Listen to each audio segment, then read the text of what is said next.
Online to the mountains of Moria.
I hear familiar footfalls. Come closer, Vestige. Welcome to the harborage, Vestige. This is as comfortable a home as an old dried-up husk like myself could hope for. Despite my blindness, nay, because of it, my other senses seem to have heightened. This place had the right smell about it. Indeed, but let us not get ahead of ourselves. Without an understanding of where we are bound, every road will get us nowhere. Before we truly understand our destination, we must speak of the past. Of a sort.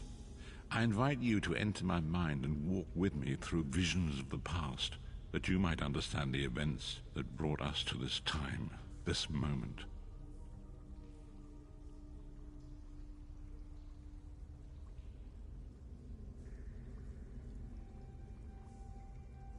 Enter my mind, Vestige, and walk with me through the shadows of past events.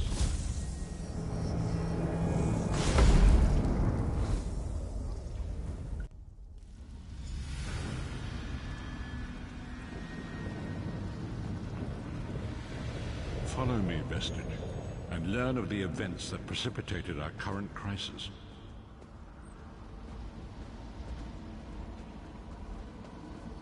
My part in the story began when I awoke on the steps of the Abbey of the Moth Priests, with no memory of my prior life. The Moth Priests took pity upon me and brought me into their fold. I was weak and near death.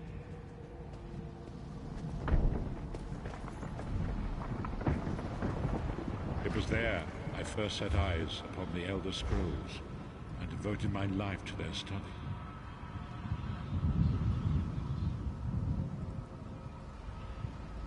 The scrolls allowed me to glimpse the very fabric of reality, but each profound insight dimmed my vision and eventually left me permanently blinded to the light of the world.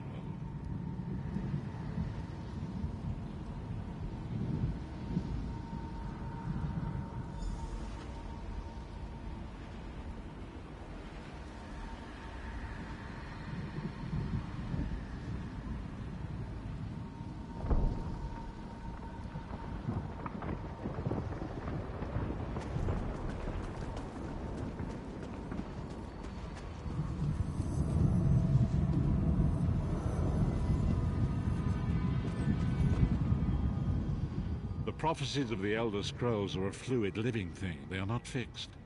At many points throughout history, the actions of heroic mortals have rewritten them. I only know that you are important, Vestige. The scrolls reveal to me that your destiny is intertwined with that of the Five Companions. The Five Companions were a band of adventurers who sought out an ancient artifact called the Amulet of Kings. They hoped to use this artifact to persuade Akatosh the Dragon God, to accept their leader as one of the Dragonborn. The Dragonborn are mortals destined for greatness, with the blood of the dragons in their veins. It is said that only a true Dragonborn can ignite the eternal dragon fires in the Imperial City. Baron Aquilarius, the son of Colobian Duke, who led a rebellion against the Emperor Leovic and took the crown himself. Alas, Varen was not truly a Dragonborn, as those who sit upon the ruby throne must be, in accordance with tradition. The Dragonborn are mortals destined for great. You have already heard enough babbling from this old blind fool. It is time you met the 5 companions yourself and witnessed their fate.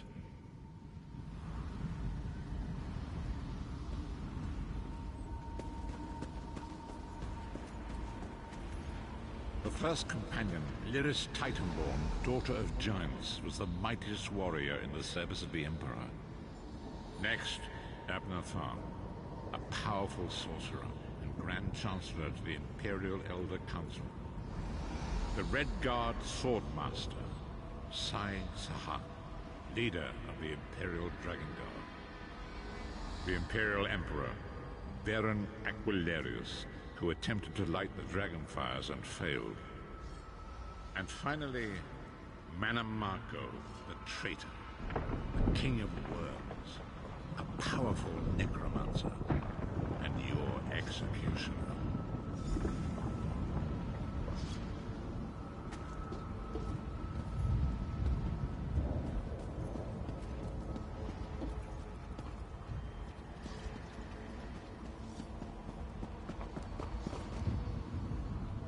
These were the 5 companions who set out from the Imperial City on an epic quest to recover the lost Amulet of Kings. Mannimarco convinced Varen that the amulet could be used to perform a ritual that would rekindle the dragon fires. He claimed this would please Akatosh and entice him to adopt Varen as one of the Dragonborn. By tradition, only the Dragonborn can lay claim to the Ruby Throne and rule as the one true Emperor by divine right. Varen conquered Cyrodiil and took the throne, but unless he became Dragonborn, he feared he'd always be thought of as a pretender. Each of the 5 companions were chosen for their skill and courage, and each was given a special role to perform in the party. Who would you like to know more about? You've already met Lyris. She's a Nord warrior from the frozen lands of Skyrim to the north. Mannimarco the traitor, the great enemy, the most powerful necromancer this world has ever known. His worm cult infiltrates and corrupts every corner of Tamriel. It was he who convinced Varen to perform the ritual you are about to witness. These were the 5 Mannimarco convinced Varen. By tradition, only the dragon. Each of the 5 companions was Sai Sahan, came from a long line of Red Guard Swordmaster nobles. He was the leader of the Dragon Guard, the security detail of Varen and the Elder Council. While Lyris was Varen's bodyguard, Sai was charged. The clans are one of the most influential families in Cyrodiil.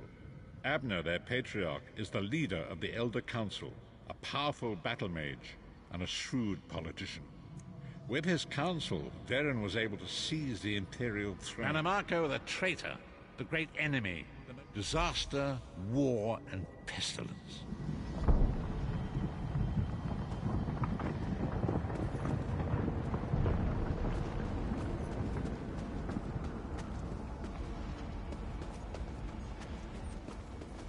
There it is. The Dragonfire Brazier. Mannimarco, you certain this will work? It will work, my liege. The Amulet of Kings will rekindle the dragon fires and ensure your rightful place as Emperor. You have my word. It better work, Mannimarco, or you'll find your neck at the business end of my axe. My lord, I wonder if you'd muzzle your half-giant pet. She really is annoying. Enough, both of you. We are here to ensure my lord's rightful claim to the Ruby Throne. Abner, begin the ritual. I have a destiny to fulfill. By the lighting of the dragon fires, I claim my rightful lineage. By the fires of creation, let me be reborn. By the will of Akatosh, I proclaim myself Dragonborn.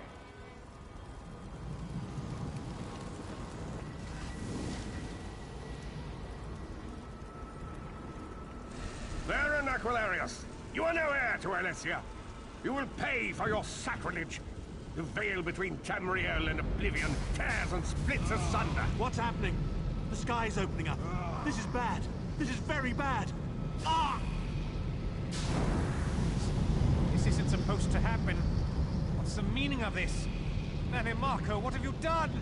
Gullible fools! The veil between Oblivion and this world has been torn.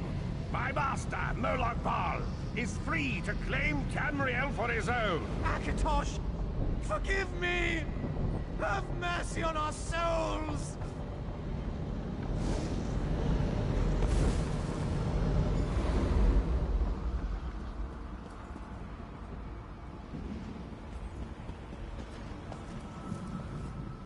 The ritual tore the veil between Nan and Oblivion, allowing Marco to begin stealing the souls his master needed to power the Dark Anchors and initiate the plane melt. Akatosh gave Alessia the Amulet of Kings as a symbol of his covenant with Nan. So long as the amulet remained in the care of Alessia's heirs and the dragon fires remained lit, Tamriel would be protected from the Daedra. Marco tricked Varen into breaking the covenant, and the veil between Oblivion and Nan was torn. The Elder Scrolls named this event the Soul Burst. It gave Moloch Baal the opportunity to disconnect the souls of Nan from their hosts. Varen was lost. In the chaos of the moment, Sai Sahan took the Amulet of Kings and fled. Leris was captured by Marco and delivered to Cold Harbor, the realm of Moloch Baal.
Tharn remains Chancellor of the Elder Council, and his daughter Clivio rules as Empress Regent. But the true power remains in the hands of Marco and his worm cult.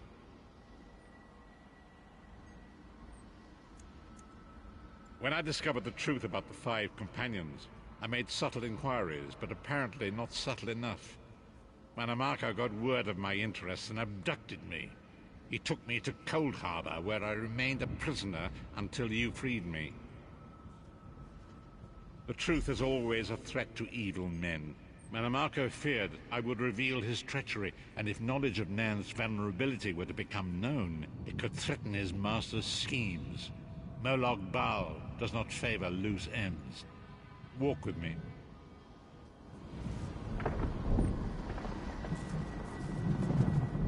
Long ago it was written, so long as the Amulet of Kings was borne by Alessia's heirs, Tamriel would be protected from the forces of Oblivion.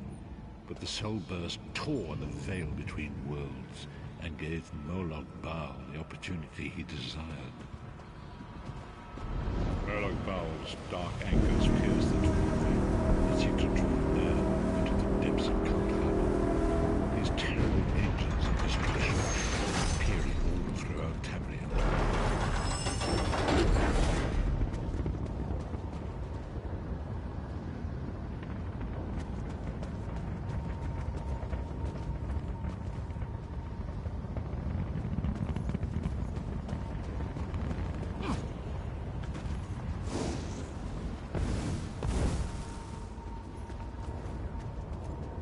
If the Lord of Brutality and Domination is successful, he will merge our world and his own in a terrible plain mill. Few will survive the ordeal, and those that do will be enslaved for all eternity.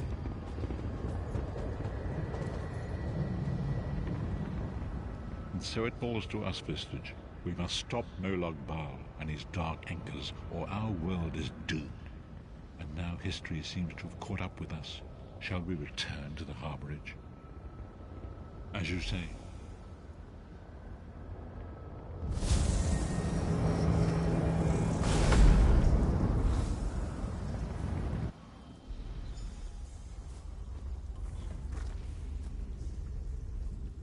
And so it begins.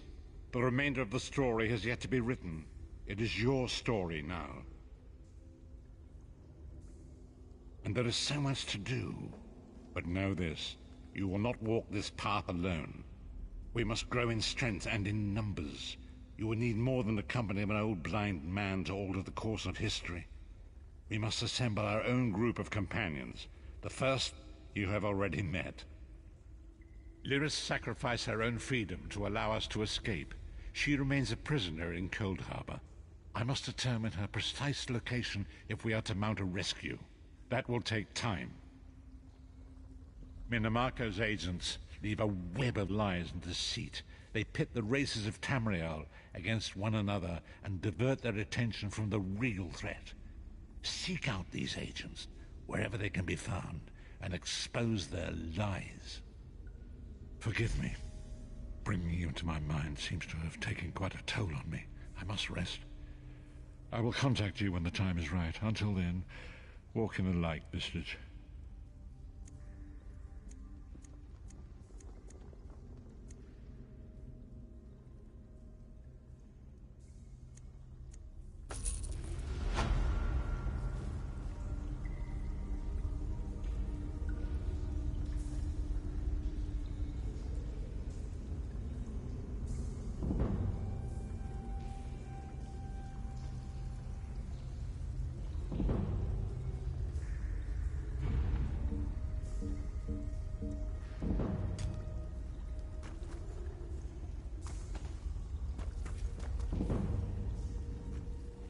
Leave me now.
The time is now.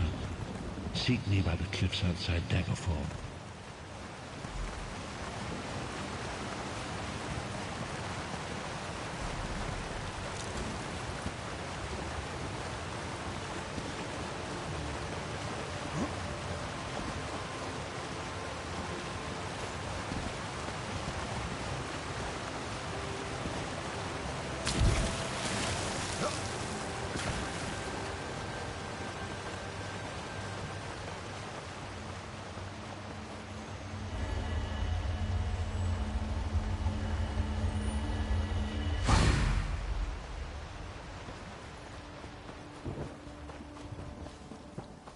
What?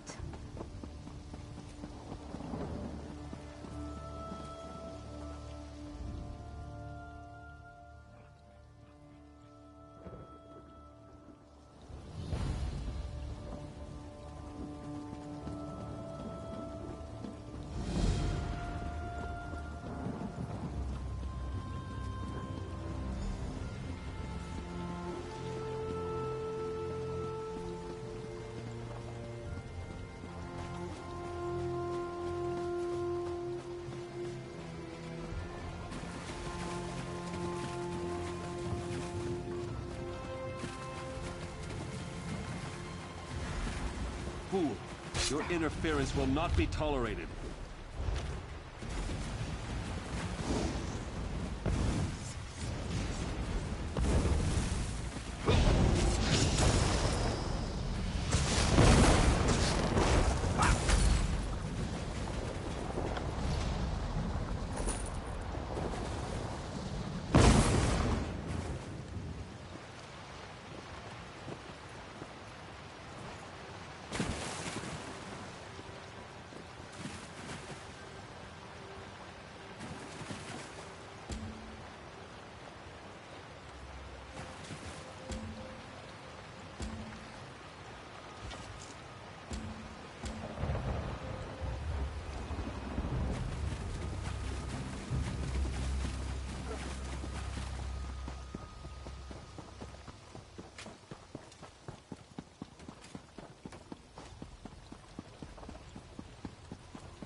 The lattice We have much to clockwise. discuss, you and Oh, I. no, that would cause an enormous explosion.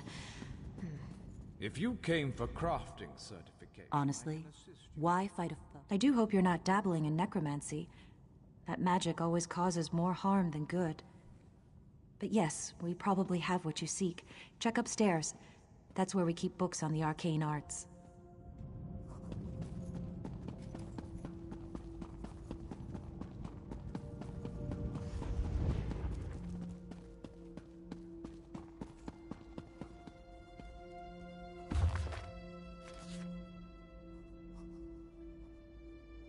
Fine goods at fair prices.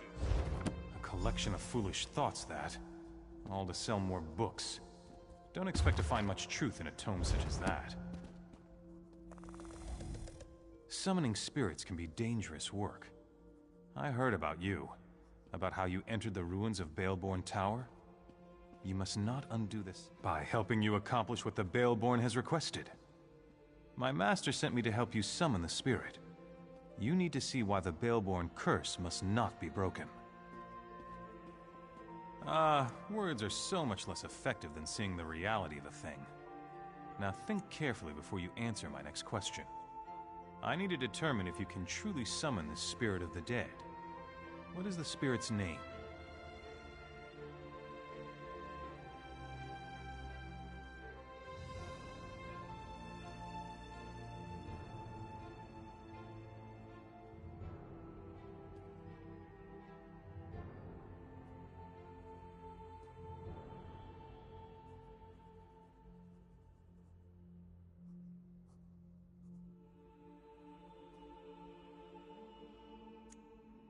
Claudie Thiemann was a quiet woman.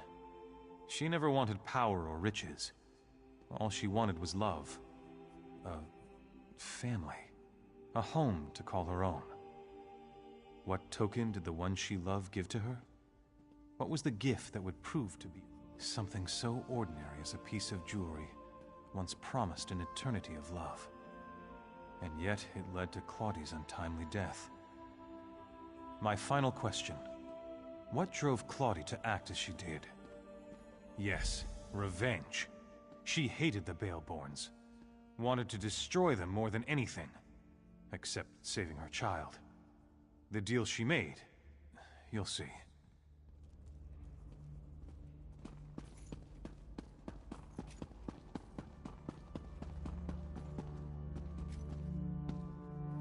Welcome to the Mages Guild. Oh, good. We're always on the lookout for new... Always a pleasure to speak with another knowledge seeker. Guildmaster Vanus will be pleased. We're book hunters, of a sort. We seek out...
need to do something.